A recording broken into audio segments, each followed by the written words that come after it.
उत्तराखंड में जो हमारा बागेश्वर उपचुनाव है वो अभी तक बहुत ही पीसफुल रहा है। पिछले 10 साल की अगर मैं बात करूं तो बस 2 एनसीआर जो इलेक्शन रिलेटेड नहीं, इतना ही ऑफेंस है। तो एक लॉ एंड ऑर्डर बागेश्वर में बहुत अच्छे से मेंटेन हुआ है।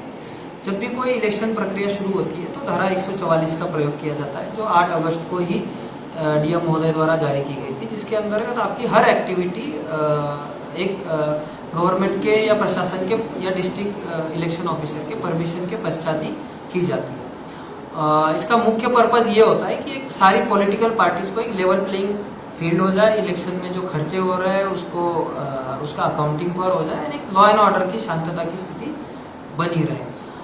इसी के तहत बेरोजगार संघ के जो कार्यकर्ता है बॉबी पवार, इनके द्वारा एक प्रशासन को एक सूचना दी गई कि वो खुद बागेश्वर आएंगे और अपने सदस्य हो या युवकों है उनसे मिलना जुलना करेंगे। इसी के क्रम में उनको बताया गया कि यहाँ पे 144 का धारा 144 लगी हुई है और किसी भी तरीके की एक्टिविटी इलेक्शन ऑफिस के परमिशन के पश्चात ही होती है। इस संबंध में डीएम महोदय द्वारा एक डिटेल लेटर उनको दिया गया और अगर इसमें कोई भी वायलेशन होता है तो नियमानुसार मुकदमा दर्ज करने की भी उनको नोटिस तामील कर दिया गया था। जो आज की कार्यवाही है वो उसी के तहत हुई है। धारा 144 का उनके द्वारा उल्लंघन किया गया।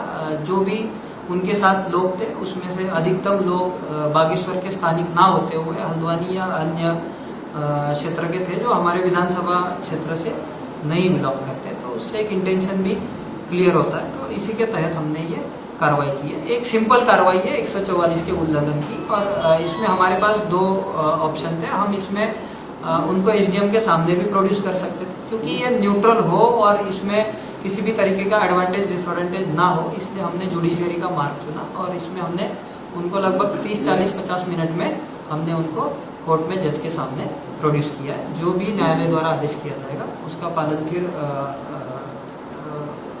बॉबी पवार इनको भी करना पड़ेगा और प्रशासन भी उसका सम्मान। जो हमारे पास जो कार्रवाई की गई है उसमें वो अपने कार्यकर्ताओं के साथ कुछ घोषणाबाजी या कुछ वही जो जमावली के मंदिर जाना वगैरह इस तरीके की एक्टिविटी में थी।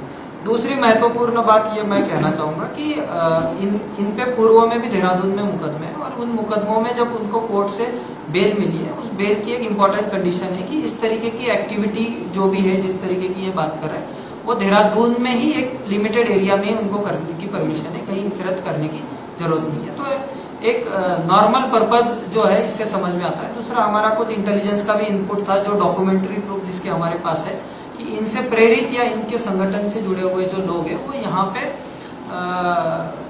हमले की बात कर रहे थे अपने अपने व्हाट्सएप ग्रुप में कि इनसे हम प्रेरित है और हम ये करेंगे। उसके कुछ डॉक्यूमेंट्री प्रूफ भी हमारे पास है जिसमें भविष्य में इसको कार्रवाई की जाएगी। तो ये कहीं ना कहीं मैंने जैसे बताया कि लास्ट 10 ईयर्स का जो बागेश्वर का चुनाव है बहुत ही शांततापूर्ण से हुआ है। तो जो भी पॉलिटिकल एक्टिविटी होती है वो किसी पॉलिटिकल पार्टी द्वारा ही की जाती है, वो किसी भी पार्टी के सदस्य नहीं है, तो वो इस तरीके की एक्टिविटी नहीं कर सकते थे।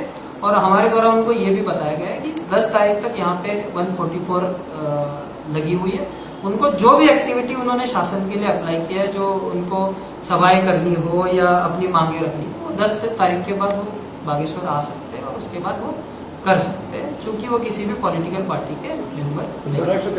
उसमें 4 लोगों या 5 लोगों के साथ होता है, तो उसमें अन्य 4 लोगों को भी हमने हिरासत में लिया है, उन पे भी प्रिवेंटिव एक्शन जारी बिल्कुल है। ये उसकी